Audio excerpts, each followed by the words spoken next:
Tonight on CTV, we investigate a new cell phone addiction. Then, the Skeller celebrates 50 years on campus. And later, 1 year ago tonight, the life of a CSU student was taken. All this and more on CTV News starting now.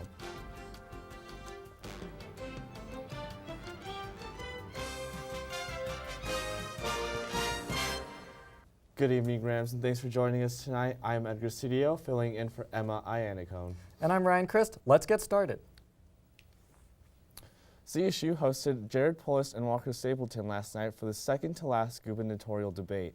Polis and Stapleton squared off on a variety of issues ranging from higher education, oil and gas development, to how they can protect women in the state. Education will be my priority for general fund expenditures. That I will be a governor who asks for full transparency across all our 178 school districts. If Democrats in the state legislature send you a California-style sanctuary state bill, do you promise to veto it? When it comes to higher education, Stapleton wants to make funding for higher education a bigger priority in the state. Polis, on the other hand, was in favor of making college cheaper for college students by lowering tuition. When it came to immigration, Polis said that he would not make Colorado a sanctuary state, and Stapleton did not clarify whether he would remove road and bridge funding from sanctuary cities in the state. Stapleton said, quote, "I don't believe that immigrants should be treated with more rights and protections than U.S. citizens that commit a crime." The most contentious part of the debate came when the candidates were asked about Roe v. Wade and women's protections. Both agreed that their job as governor is to protect the women of Colorado. Stapleton said that if he is elected, he would be a pro-life governor, but supported Roe v. Wade being the law of the land. When it came down to protecting women, Stapleton attacked Polis for an altercation between Polis and one of his secretaries back in 1999.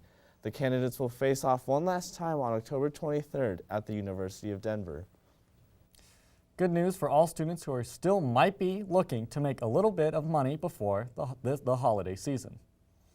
King Soopers and City Market stores are going on a hiring spree around Colorado. The stores are looking to hire around 1,000 employees and will be hosting hiring events at 153 locations across the state. The store also recently moved their required employee age limit from 16 to 15. King Soopers is the largest chain store in the state of Colorado and has 5 locations here in Fort Collins. If you're looking for a job to do alongside your studies, this may be your big break. Yesterday was the final day of Cans Around the Oval. Cans and monetary donations from all involved organizations were brought to the Oval. Cans were weighed and collected by the Food Bank for Larimer County and will soon be distributed to residents in northern Colorado. The goal for Cans Around the Oval is to raise $65,000 and 35,000 pounds of food. The numbers from yesterday have yet to be released. Here at CTV, we proudly donated 165 cans and $318. Our phones, the first thing we check in the morning and the last thing we check at night. According to a recent survey, the average American checks his or her phone between 80 to 300 times per day. This is about once every 10 minutes, which makes it difficult to get through a class here on the CSU campus without sneaking a peek. Many professors believe that phones can be overly distracting in the classroom, and some are coming up with new ways to battle this found addiction. Phones are powerful tools, but they also can be overused, especially in the classroom. Much so that high schools in Colorado have been banning them outright. Would a zero-tolerance policy work on a college campus? According to Professor Pamela Duncan, phones in her classroom have always been banned. It bugs me, you know, and I think it's rude, and I don't think it helps students learn. So I have had, you know, just put them away for years now, and that goes for laptops too. According to a study reported on CNN, nomophobia, or the phobia of not having your phone at your fingertips at all times, is a real problem. CSU student Carly Guest agrees. So I think we can deny it and say that we're not, but I feel like we always have the need to have it on us. Even if we're not looking at it, I just feel like you don't really leave anywhere without your phone. I asked CSU students on campus to see if they agreed with Carly. Like, I wouldn't be able to find the bus, or I wouldn't be able to know where my classes are. I'm like, ridiculously dependent upon my cell phone and like quick access to the internet to like get through like my day-to-day activities and tasks. I would say just everyone's always constantly on them, just face down in them. Even music, you're always listening to music, wandering around. With phone addiction apparently on the rise, professors like Pamela Duncan are getting creative with her new phone break policy. At the federal level, the deal is that they get a 2-minute phone break. And so hopefully, I mean, in a way, it's kind of acknowledging the addiction. If you don't think you're addicted to your phone, try putting it aside and take note of how long you go before you have an uncomfortable urge to pull it out and check it. For me, it was only a few minutes. 2 female students at the University of Colorado Boulder were hospitalized early this morning after being drugged at a party near the CU campus. The students were in the University Hill neighborhood at the time of the incident. Boulder police say that they are uncertain if the girls were at the same party and what kind of drug they were given. Police remind students never to leave a drink unattended, accept drinks from strangers, or even drink from open containers. 20 years after the murder of Wyoming LGBTQ student Matthew Shepard, a letter between 2 of the murder suspects has been released. The letter was written while they were imprisoned in Albany jail and was written by Aaron McKinney to Russell Henderson. In the letter, McKinney tells Henderson to blame everything on him when they got to court. McKinney writes, quote, "I don't think you can begin to understand how sorry I am that I got you and Chaz into this mess." For more on this story, you can visit coloradoan.com. 50 years ago, the Beatles topped the charts with their hit wonder, Hey Jude, and the man was about to walk on the moon. But something else was about to happen right here on the CSU campus. The Ram Skeller was about to be born. Happy birthday to you. It's Colorado State University's favorite watering hole, the Ram Skeller. It originally was a coffee shop, but in 1968 it started serving 3.2% alcohol to 18-year-olds. Skeller manager Pete Andrews remembers those days well. Sure, they only had like 3 tap handles at the time, but now we have 20 tap handles. We have a full-strength liquor license, so we serve beer, wine, and cider. The Skeller was born during an era of student protests across the nation. But the idea of civil disobedience hit close to home when students held a beer in, demanding that the campus change its drinking laws, allowing beer to be drank on campus. I think it's just more, not so much about the pitcher itself, just we deserve to have an input in all decisions made. Now, 50 years later, ASCSU is leading another protest, pushing the administration to bring back the famous pitchers. If there was an alcohol issue that came up with a patron who wanted to be overserved alcohol, pitchers were usually part of the issue with that. Andrews says it's just not that easy. It's the administration just completely disregarding how students actually feel and is not even pretending to listen to them. Protests or no protests, pitchers or no pitchers, the Skeller remains a CSU hotspot for students and employees, promising a good time for those who partake. 1 year ago tonight, CSU student Savannah McNeely was out celebrating her 22nd birthday with friends when that celebration turned tragic. McNeely and Tristan Kemp were gunned down in the early morning hours by Michael Zamora after returning to McNeely's home at the Sudstone Apartments. Her close friends Megan Diker was also shot but survived. Police say Zamora then turned the gun on himself. Police say the shooting was the result of a relationship dispute. Tonight, for the first time, one of Savannah McNeely's closest friends is breaking her silence. CTV Marlo's Lundak has this exclusive story about friendship, lives lost, but a life well lived. Showdown yet again. CSU, CU. This isn't a story about how Savannah McNeely died, but about how she lived and will be remembered. Super independent and strong, caring, selfless. Definitely made it evident that she just was, going to be following in her path, but she was going to be caring for others along the way. Taylor Saul met Savannah McNeely when they were in middle school. They went to high school together and then to CSU. The two women weren't just friends, they also lived together. We lived together too, sophomore year. Taylor says Savannah was selfless, evident in everything she did. She literally would make me peanut butter and jellies when she would make her PB&Js. She'd be like, hey, there's one in the fridge for you. I'm like, are you kidding me? Like, how did I strike gold? You know what I mean? Like, how did I get this roommate? This best friend. McNeely found her passion through art. She was a member of the design team for student media and an intern for CSU Creative Services. That was, you know, where she felt that she could express herself. Like, she loved to do art. Through her creativity, Savannah helped create this, the Ram Walk. What is now a game day tradition is part of the legacy she leaves behind. The whole homecoming last year, the Ram Walk, the naming of her, everything that CSU has done that they did do, you know, after that time was so amazing, and everything that I needed. Savannah left this world too soon. She also left behind many friends, many who were together to celebrate her birthday with her 1 year ago.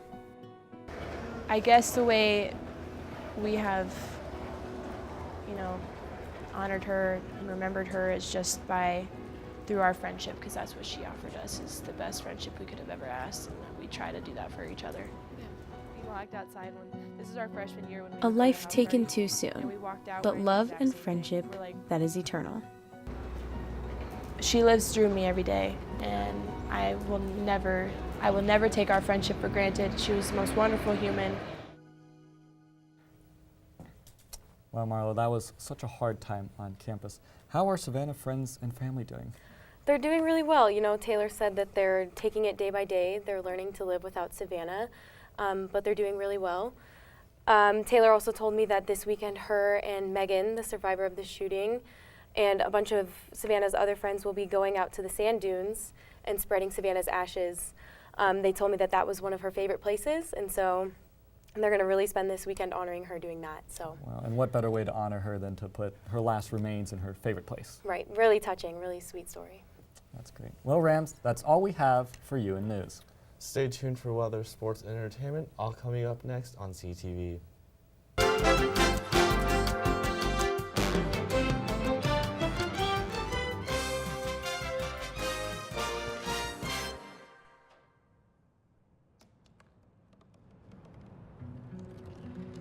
They said I couldn't dream. Called me a piece of trash and swore that's all I'd ever be.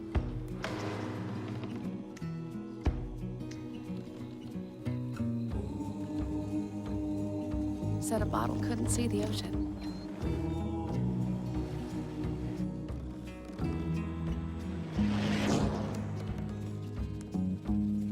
Give up. Go back to the dumpster.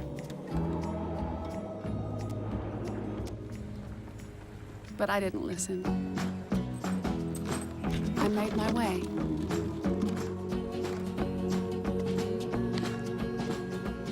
And now, I am what I've always wanted to be.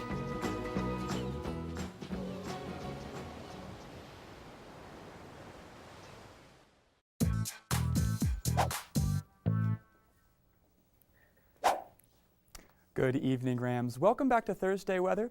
I'm your host, Carson Porterfield. I hope you're having a great night. I sure know I am, especially with these current conditions we are having.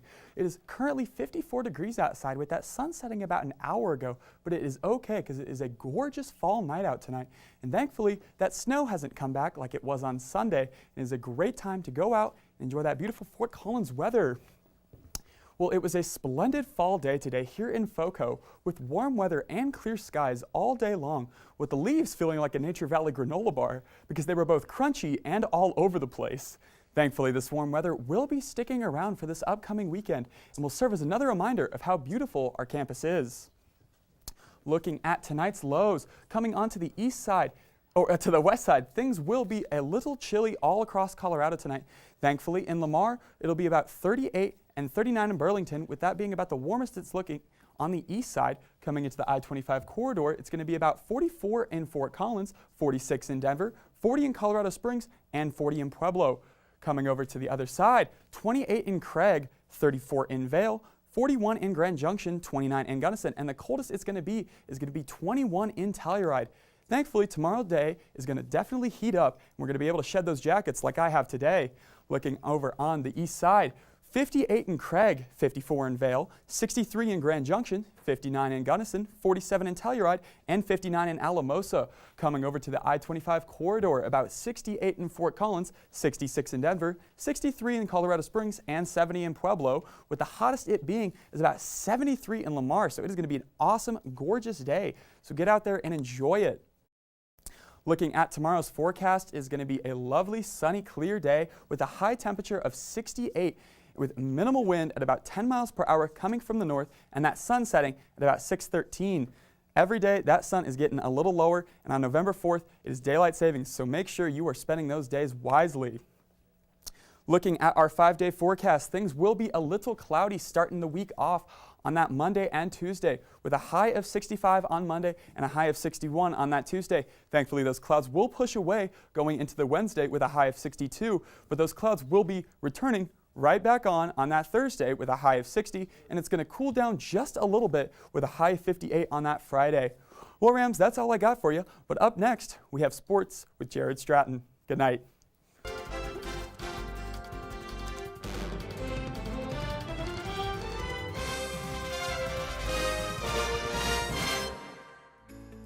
Life on Mars, Nikola Tesla, clean energy, and Frankenstein. It's all part of the Big Think, the 3rd annual Fort Collins Book Festival, October 19th and 20th. More than 35 storytellers, scientists, and writers, including Andy Weir, the best-selling author of The Martian, present free writing workshop, book talks, panel discussions, and more. Information is available at focobookfest.org.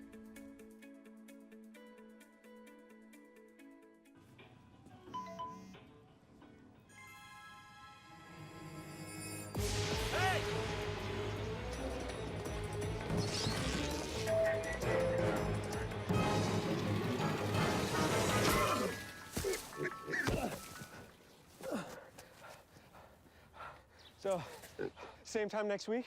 Well, of course. Put away a few bucks, feel like $1 million. For free tips to help you save, go to Feed the Pig.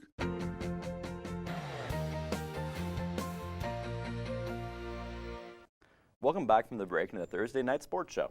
I'm Jared Stratton, here to catch you up on everything going on in CSU athletics. The CSU football team has won 2 games in a row and are now 3-4 on the season. They are in 3rd place in the Mountain West Conference, and they are playing a 2nd place team in Boise State this Friday. The Boise State Broncos will be a big test to see if CSU's offensive line can hold up for 3 games in a row. The offensive line was a sore spot in all of the Rams' 4 losses, and having a strong outing from that unit will be one of the biggest deciding factors of the game. We were able to interview tight end Cameron Butler about the upcoming game. Hi Ram fans, I'm Jessica Mendoza here with CTV Sports, and I'm joined by Cameron Butler, tight end for the CSU Rams football team. So Cam, how are you guys going to take the positivity from your last couple wins into your next game against Boise? We feel like we've improved week in and week out, so Friday night, we hope to continue success and really gelling together as a team and the offense. Is there anyone on Boise's team that you guys feel like you really have to look out for coming up? All 11 across on the board and on defense are pretty good, so it's all about what we can control and executing our assignment and making the plays when they come. All right, and do you guys have any team goals you guys are looking to set for this game here? Win. That's about it. Just win the game. Any personal goals for you? Win the game. Yes, ma'am. That's about it. Well, to get that win, the Rams will have to bring that positivity and momentum to Boise. The tennis team participated in a mountain regional last week. Sophomore Emily Luchweger surprised everyone. She went into the event with an average rank, but no one expected her to go as far as she did. Emily kept playing when over 100 of her competitors were sent home from losses, and all of those wins weren't even easy. She faced multiple top players and a first-team honoree. Her only loss was from number 2 seed in the event, and it stopped her from advancing past the quarterfinals. When asked about the event, she responded, "It goes to show that we are here to compete. We haven't always been looked at as a strong competitor in the Mountain West, but now people are realizing that these girls from CSU are good, and we are here to play." If Emily Luchweger can keep this momentum for the upcoming New Mexico Fall Invite next Friday, the Rams might just be the team to look out for. The CSU soccer team is nearing playoff time, and their upcoming games will be undoubtedly the biggest ones of the season. Here's why I say that. There are only 3 games left in the season, and you guessed it, they're 3 games behind from the playoffs. That means the Rams will have to win every single one of their upcoming games to possibly be eligible for the playoffs, which, by the way, would be the first time ever in program history. If that wasn't enough excitement for you, their Sunday game against Nevada will be the Rams Senior Day, where they celebrate all of their graduating seniors. And it's always that classic story of winning your final games as a Ram and riding off into the sunset, which really brings out the competitiveness in these players. The Rams will be losing 6 seniors to graduation. This senior class holds many records, and senior Hannah Gurdon alone has 15 of them.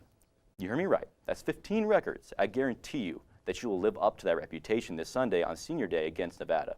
The first game this weekend will be against UNLV this Friday, and Senior Day will start at noon this Sunday.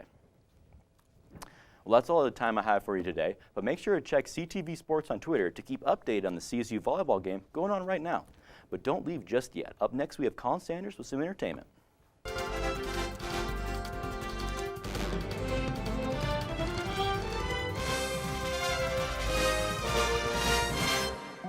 They told me a bottle couldn't dream. That I would never become a superhero.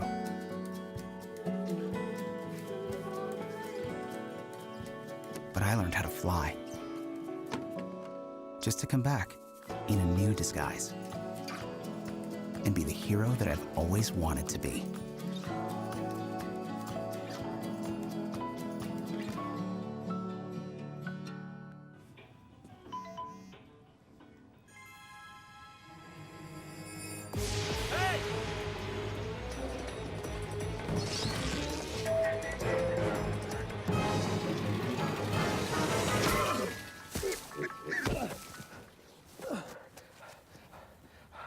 So, same time next week?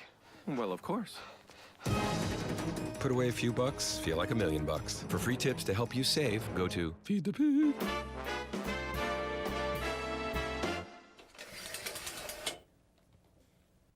Welcome back, Rams. I'm Colin Sanders, and tonight's entertainment has everything you're looking for. CSU students who have a car, the cold season is fastly approaching with the start of the snowfall last week. With all sorts of woodland animals looking for a place to hibernate, as you can see, this bear in Boulder on the night of October 14th, the furry creature saw the unlocked car and wandered in and wrecked the interior and wandered around to the other side of the vehicle and thought one open door just wasn't enough. And opened the 2 doors, and then he wandered around and opened the 2 doors on the driver's side.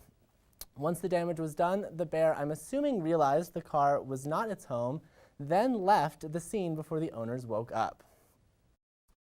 CSU students, you may want to lock your cars so you don't have to grin and bear it when you become the next unfortunate victim. All CSU students who love the squirrels on campus, did you ever think of having one as an emotional support animal? Because a woman boarding a Frontier airplane in Orlando thought it was a great idea, as she tried to get her bushy-tailed companion onto the flight. The woman reserved her seat that she was bringing an emotional support animal and even got through TSA security. However, once on board, the flight crew told the woman that rodents aren't allowed on their flights. The lady, feeling personally victimized, refused to leave and had to wait for Orlando police to escort her off. I guess there's no longer a need for peanuts being the in-flight snack. The Skeller, which is the on-campus brewery located in the basement of the Laurie Student Center, has finally released its first ale just in time for homecoming weekend, which just passed.